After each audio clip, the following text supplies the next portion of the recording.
قل إن كنتم تحبون الله فاتبعوني يحببكم الله ويغفر لكم ذنوبكم والله غفور رحيم.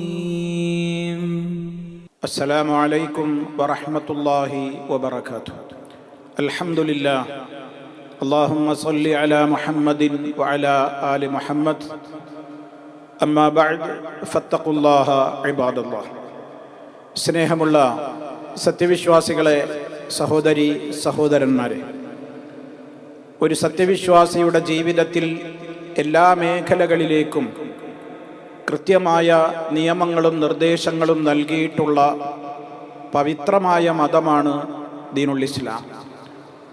ഒരു വിശ്വാസിയുടെ ഭവനം എപ്രകാരമായിരിക്കണമെന്നും ആ വീട്ടിൽ ഐശ്വര്യവും ബറക്കത്തുമൊക്കെ നിലനിൽക്കുവാൻ ആവശ്യമായ കാര്യങ്ങൾ എന്തൊക്കെയാണെന്നും പൈശാചികമായ ദുർബോധനങ്ങളിൽ നിന്നും പ്രവർത്തനങ്ങളിൽ നിന്നും ആ വീട് മുക്തമായിരിക്കുവാൻ എന്തെല്ലാം ശ്രദ്ധിക്കണമെന്നുമൊക്കെ മഹാനായ റസൂലുള്ളാഹി സ്വല്ലല്ലാഹു അലൈഹി വസല്ലമ പഠിപ്പിച്ചു തന്നിട്ടുണ്ട്. ഒരു വിശ്വാസി അവൻ്റെ ഭവനത്തിലേക്ക് പ്രവേശിക്കുന്നത് തന്നെ ബിസ്മില്ലാഹ് എന്ന് പറഞ്ഞുകൊണ്ടായിരിക്കണം. അതേപോലെ തന്നെ വീട്ടുകാർക്ക് സലാം ചൊല്ലണമെന്നും നബി സല്ലല്ലാഹു അലൈഹി വസല്ലമ പഠിപ്പിച്ചു. അതിലൂടെ വീട്ടിലും അംഗങ്ങൾക്കും ബറക്കത്ത് ലഭ്യമാകും എന്ന്. ഭക്ഷണം കഴിക്കുമ്പോൾ ബിസ്മി ചൊല്ലുവാനും അത് വലത് കൈ കൊണ്ടായിത്തീരുവാനും കുടുംബാംഗങ്ങൾ ഒരുമിച്ചിരുന്ന് ഭക്ഷണം കഴിക്കുവാനുമൊക്കെ ഇസ്ലാം പ്രോത്സാഹിപ്പിച്ചതും ഈ കാര്യത്തിന് വേണ്ടി തന്നെയാണ്. അതുപോലെ വിശുദ്ധ ഖുർആനിൻ്റെ പാരായണം, പ്രത്യേകിച്ച് സൂറത്തുൽ ബഖറ നമ്മുടെ വീടുകളിൽ പാരായണം ഉണ്ടായിരിക്കണം എന്നുള്ളത് അവിടുന്ന് പഠിപ്പിച്ചിട്ടുണ്ട്.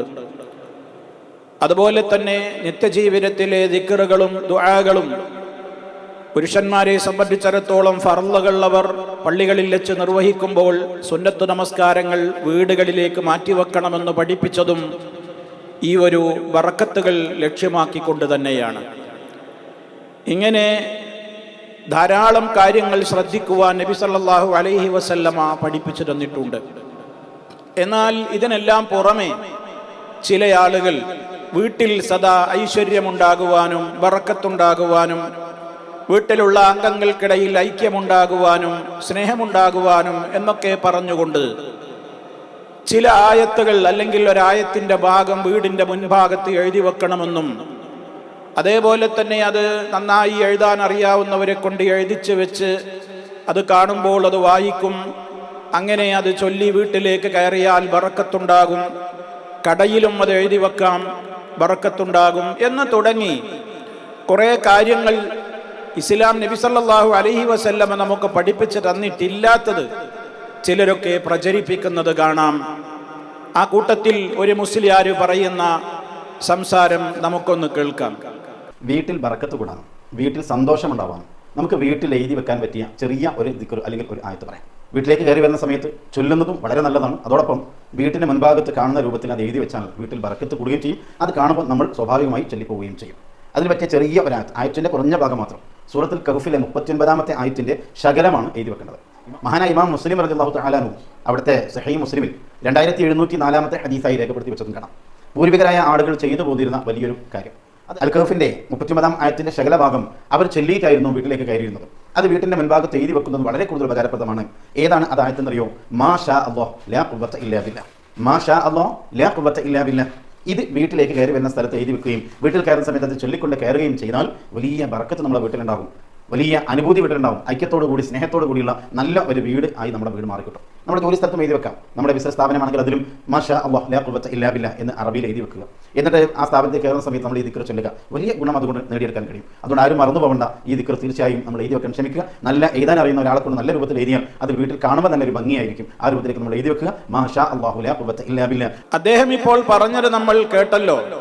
ഈ കാര്യങ്ങളൊക്കെയാണ് അദ്ദേഹം പറയുന്നത്. എഴുതി വെക്കാൻ പറയുന്നത് എന്താണ്? സൂറത്തുൽ കഹ്ഫിലെ മാഷാ അല്ലാഹ് ലാ ഖുവത ഇല്ലാ ബില്ലാഹ് എന്ന് വീടിൻ്റെ മുൻഭാഗത്ത് എഴുതി വെക്കാൻ. അതിലൂടെ വീട്ടിൽ ഐശ്വര്യമുണ്ടാകും. അത് ചൊല്ലി വീട്ടിലേക്ക് പ്രവേശിക്കുവാനും കടയിലേക്ക് പ്രവേശിക്കുവാനുമൊക്കെ. ഇങ്ങനെ ഇദ്ദേഹം പറഞ്ഞു എന്നുള്ളതിനേക്കാൾ അപ്പുറം ഒരു കബളിപ്പിക്കൽ കൂടി ഇദ്ദേഹം ഇതിൽ നടത്തുന്നുണ്ട്. അയാൾ പ്രത്യേകം എടുത്തു പറയുന്നുണ്ട്, ഇമാം മുസ്ലിം റഹ്മത്തുള്ളാഹി അലൈഹിയുടെ സഹീഹ് മുസ്ലിമിൽ 2704 നമ്പർ ഹദീസായി കൊണ്ട് വന്നിട്ടുള്ള ഒരു ഹദീസ് എന്നിങ്ങനെ കൂട്ടത്തിൽ അദ്ദേഹം എടുത്തു ചേർക്കുന്നുണ്ട്. എവിടെയാണ്, എന്താണ് ഇമാം മുസ്ലിം റഹ്മത്തുള്ളാഹി അലൈഹി ഇങ്ങനെ പറഞ്ഞു എന്നാണോ ഇയാൾ ഉദ്ദേശിക്കുന്നത്? അല്ലെങ്കിൽ 2704 നമ്പർ ഹദീസിൽ ഇങ്ങനെ ഒരാൾ വീട്ടിലേക്ക് കിടക്കുമ്പോൾ ഇങ്ങനെ മാഷാ അല്ലാഹ് ലാ ഖുവത ഇല്ലാ ബില്ലാ എന്ന് ചൊല്ലണമെന്നും അത് വീട്ടിൽ എഴുതി വെക്കണമെന്നും അതിലൂടെ ബറക്കത്തുണ്ടാകുമെന്നുമൊക്കെ ഇങ്ങനെ ഇമാം മുസ്ലിമിന്റെ സഹീഹിൽ 2704 നമ്പർ ഹദീസായി വന്നിട്ടുണ്ട് എന്നാണോ? എങ്കിൽ അത് എവിടെയാണ്? എന്തിനാണ് ഈ കളവുകൾ പറയുന്നത്? ഓരോന്ന് നല്ലതല്ലേ എന്ന നിലക്ക് ഓരോരുത്തരുടെ സ്വന്തം വക പോക്കറ്റിൽ നിന്ന് എടുത്തങ്ങ് ഇതൊക്കെ ചെല്ലിയാൽ, ഇതൊക്കെ എഴുതി വെച്ചാൽ വീട്ടിലും കച്ചവട സ്ഥാപനത്തിലുമൊക്കെ ബറക്കത്തുണ്ടാകുമെന്ന് പറയുവാനുള്ള അധികാരം ആരാണിവർക്ക് നൽകിയത്?